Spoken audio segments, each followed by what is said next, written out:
Just a minute. Still see red. So, good morning. Welcome back to Now TV Canada. I am your host, Jen, at I Am Just Jen YouTube channel. Trying to maintain my composure, stay calm and focused. I went to the corner store and all the stuff that I love that's there, like the fridges for that area, all that stuff was empty. That seems to be like they're doing some sort of revamp very slowly because they were doing the revamp when I left. Mostly they're just selling alcohol now, an expansion on drinks. Apparently, that's all they sell. They are allowed to sell alcohol in corner stores in Quebec. But people like to buy some food too when they go in there for emergency supplies. So we're only left with a liter of milk and a box of honeycomb. So I thought I'll just have cereal to make it safe. And then I grabbed a banana at the counter and a bottle of strawberry watermelon water because I didn't know how good or bad it would be when I got here. Boy, was I glad I did that. Lucky for me this morning because the microwave is completely out of commission. That's like a $330 microwave. It's one of those newfangled fancy ones where you have to read the instructions to learn how to use the dial and the button person. Like it doesn't give you flat out instructions on there. So basically, I don't know what to do. I don't feel like touching that. I had to rescue it once before with the previous person in here from before these guys were in here. So I thought I better drink my hazelnut coffee from my red cup because I see red. I have a beautiful Galance fridge. It's kind of like the classic fridge from my mom's era, except that the handle doesn't open and close this way in order to open and close the fridge. It's just firm and then it just opens and sticks. So I'm pretty upset with how it looks and smells, and they're not supposed to have been using that fridge. There's a big, huge white fridge in the main part of the apartment. It's huge. This is the one that the renters are always supposed to use, whether they're in my room or whether they're in that room or renting the whole place. So I've had to open all the windows, smell to change. I brought my poop spray bottle, like an air spray, because it's small. I'm like, well, that'll have to do as emergency. Boy, was I right about that. The sheets were in great condition. The shower in the bathroom, the floor was like the best room in the house. I don't know why. It's like did you guys even shower in there? Did you sleep in there? But the plug was all rusted. The edge is all rusted. I have, by grace of God, found some SOS pads, and I found some Comet no name brand stuff. So I was able to get some cleaning done. I've got one of the burners rescued. I think the stove was supposed to be new, a replacement from the one that wasn't working. I still have to get the inside. But this part almost looks like that I all found in the oven. It scared me to look at. And other things I don't want to talk about.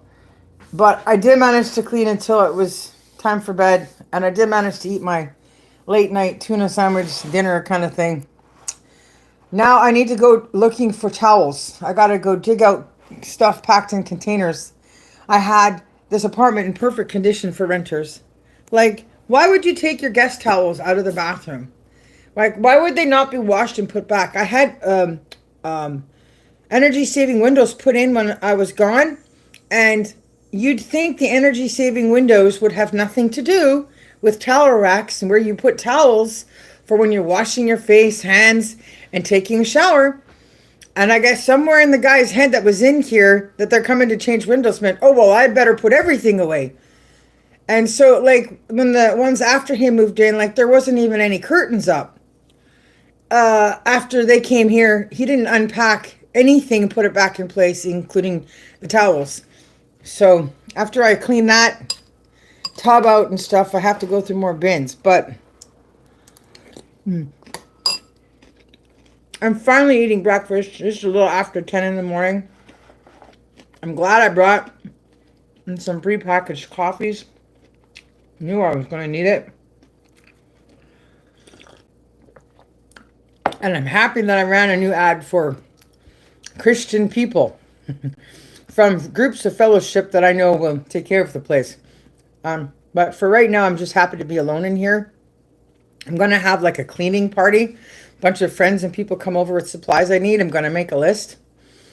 Like they even destroyed my mop and my broom. Like I can't even sweep or wash the floors with how bad the condition of the mop and the broom is. And I'm obviously not going to be spending money on all of that stuff all over again. So I'm going to ask for her address to where she's moved to. I'm essentially going to send the cleaning bill. I have like an income tax check and something of hers here. So basically, she can kiss that money goodbye because that's what they owe for breaking my dishes. They broke my favorite mug and one of my marble table chairs, my throne chairs. It looks like fit for a king chairs. But I guess that's the life of renting. But you'd think people would learn to be a little more respectful of renters' properties. But that's why I knew I wanted to come back, and that's why it's not okay to go a year. Don't miss a year. Always take your vacation time and come back every year so you can clean and do things to your place the way you like to live. And the place knows it. They feel it, and it feels good when you're cleaning it because they know you care about it. And it also makes the renters know that it matters to you and that if they don't shape up, then you'll ship them out. And that's it. That's what's happened. So I'm going to go on with my day, try to find other stuff, contact people that I know, friends and church people, get more supplies and help. I'm desperately get my shower in if I find a towel.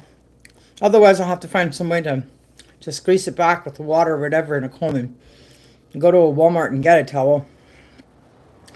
Thankfully, it's pretty nice and it's not that far of a walk, and I could do with walking off the steam for that. I will say though, I did find a brand new pair of my shoes that I left here, and I have my uniform, security uniform clothes and suit stuff on the chair behind me so I can go back to work with all of that stuff. So it's not all be all end all.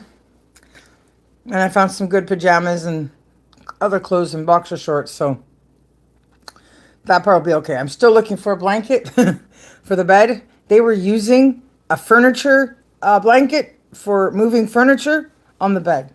Ew. So that's it. My first night in, I've made it across country alive. The plane ride was great. Pilot was great. Porter is great. Fly Porter. This is not a paid advertisement. Porter didn't pay me, but I would love it if they did. It's just, I wish people were a lot more honest. Like if Tom Welling was honest about the Smallville reunion movie, if John Schneider was honest, if Al Ghul was honest, if everybody on the cast was honest, I wouldn't be in this mess. If I could reach Tom Hanks and Meg Ryan with You've Got Mail 2, the movies would have already been made and things would be great for everybody. Agencies and publishers in America and Hollywood, the power they think they have, who they think they are, it's just bad. It's not good for business. So I'm going to show them who the future is. I'm signing off Future Productions. Future is here and now, and it's with me, and Future Productions is in Canada. I'm going to give all the work to the locals and go overseas maybe and give work to the European people in the entertainment force. So peace out, guys. Have a good day. Have a good summer. Bye for now.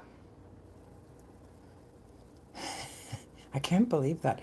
Are you actually asking my name and you're on my channel?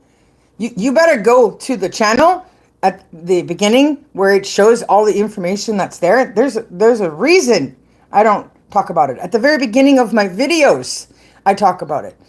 Like, this is Future Productions signing out. Bye.